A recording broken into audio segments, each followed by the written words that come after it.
Estar bem informado tem um custo. Não estar, custa muito mais. André Ventura e António José Seguro estão na segunda volta. E cada detalhe conta. O palco das eleições é no Observador. Acompanhe passo a passo. Assine hoje o Observador e garanta acesso a todos os artigos, agora com 40 € de desconto. Saiba tudo em observador.pt. É 1h.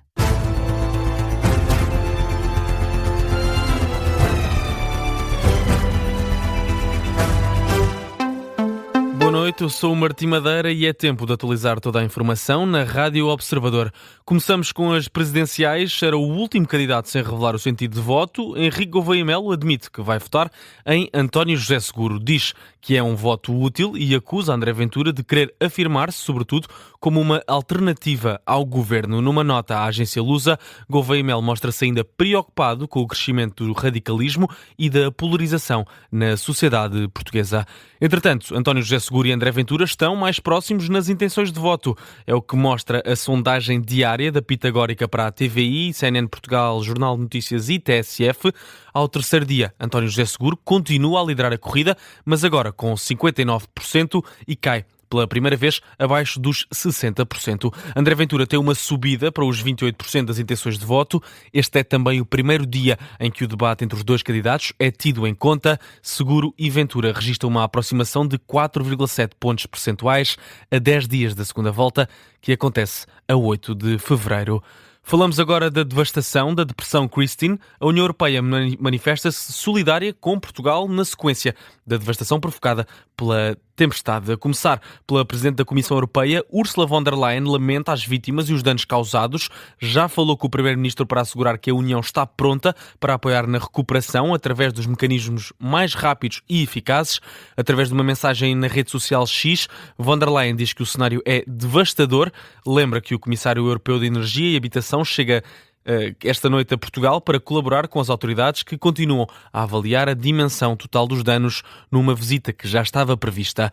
Uma mensagem que foi semelhante foi publicada pela Presidente do Parlamento Europeu, Roberta Metsola, garante que Portugal não está sozinho e também lamenta a devastação causada pela tempestade. Entretanto, a delegação do PSD no Parlamento Europeu questionou hoje a Comissão Europeia sobre que mecanismos está em condições de acionar para apoiar as zonas afetadas.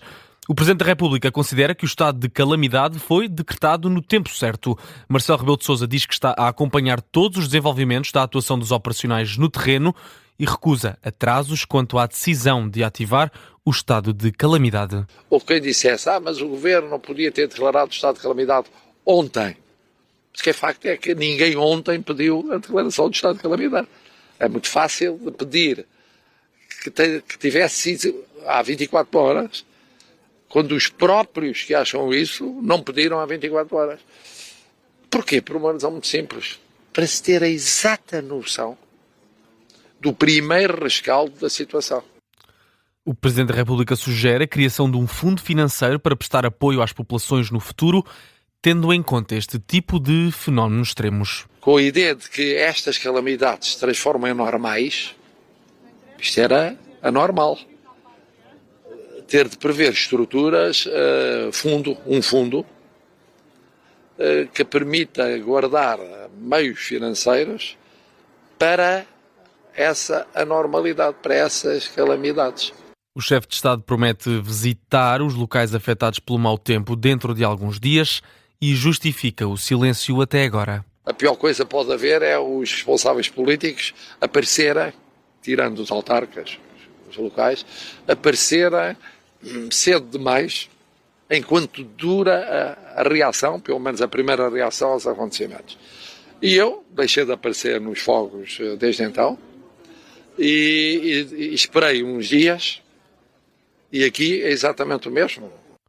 As declarações de Marcelo Rebelo de Sousa numa visita à Academia Militar, onde falou aos jornalistas. Em Leiria, numa das regiões mais afetadas, os serviços municipalizados de água prevêem que o abastecimento seja normalizado sexta-feira de manhã em algumas freguesias do concelho. É expectável que às primeiras horas do dia de serviço de água seja retomado em zonas como os Pousos, São Romão, Guimarota, Andrinos, Val da Fonte, Sampaio, Gândara, Hervedeira, Quartel, Telheiro, Casal dos Claros, Coimbrão, Amor, Arrabal e Janardo. São algumas freguesias que ficam dentro e fora do centro da cidade. Entretanto, há quarteirões que já têm abastecimento de corrente elétrica, é o que adianta a Proteção Civil Municipal e confirma o Observador no local. Mais de 380 mil pessoas continuam sem eletricidade em todo o território. A informação da E-Redes à agência Lusa. Leiria continua a concentrar a maioria das ocorrências. A vice-presidente da Associação de Municípios apela a todos os autarcas para preencherem os formulários de levantamento dos danos. Ana Brunhosa, que também é autarca de Coimbra, lembra que quanto mais rápido chegar essa informação, melhor. Há um formato que está no site da CCDR, uns mapas que devemos preencher, que são fundamentais depois para qualquer candidatura, seja a fundos europeus, seja a outro tipo de fundos. Os formulários são sempre os mesmos. As nossas equipas das câmaras municipais, com o apoio da comunidade intermunicipal, já está também a dar apoio aos municípios. Quanto mais rápido for esse levantamento dos danos e enviarmos para o Governo, mais rapidamente também o Governo sabe quanto é que precisa nas linhas de apoio. Ana Brunhosa acompanhou o Primeiro-Ministro na visita aos estragos em Coimbra. Revela também que a Câmara de Lisboa ofereceu ajuda e agradece a solidariedade de todos os corpos de bombeiros que estiveram no terreno. Pelo menos até domingo mantém-se em vigor a situação de calamidade. Para já abrange 60 municípios, mas pode ser alargada. Uma decisão que foi anunciada em Conselho de Ministros. Saindo da depressão Christine, perdeu-se na quinta-feira uma referência da cultura portuguesa. Morreu o cineasta João Canijo. Uma notícia avançada pela CNN Portugal e confirmada pelo Observador junto da produtora Midas. João Canijo passou de assistente de realização nos anos 80 para a direção de produção em cinema, encenou para teatro, foi premiado no Festival de Berlim com o filme Mal Viver, obra que foi candidata de Portugal a uma nomeação para os Oscars. O cineasta português morreu na sequência de complicações cardíacas, tinha 68 anos. No âmbito internacional, começamos pela guerra na Ucrânia. A União Europeia avalia proibir a entrada de soldados russos para combaterem na Ucrânia. A proposta foi discutida numa reunião recente de ministros dos negócios estrangeiros da União Europeia.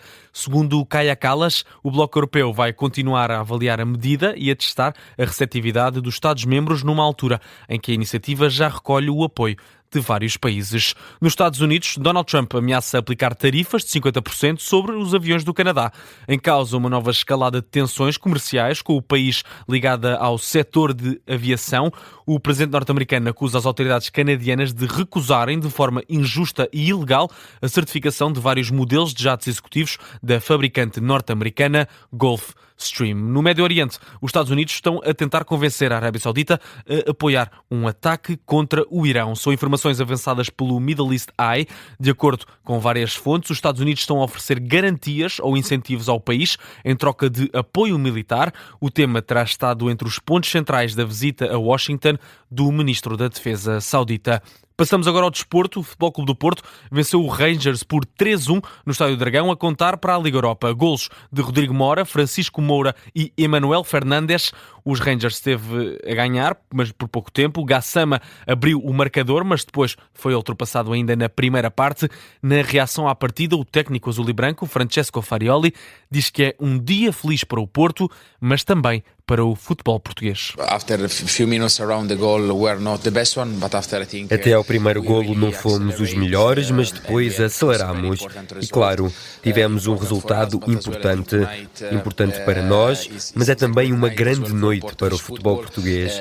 Ontem as equipas provaram o nível que têm e o Braga hoje também fez um grande trabalho. Portanto, como disse, foi uma grande conquista para o Porto e para o futebol português. Francesco Farioli, que ia saudar também as restantes equipas portuguesas que seguiram nas competições internacionais e quem também venceu esta quinta-feira e carimbou a passagem direta aos oitavos de final, tal como o Porto, foi o Sporting Clube de Braga, num empate a 0 nos Países Baixos frente aos neerlandeses Go Ahead Eagles.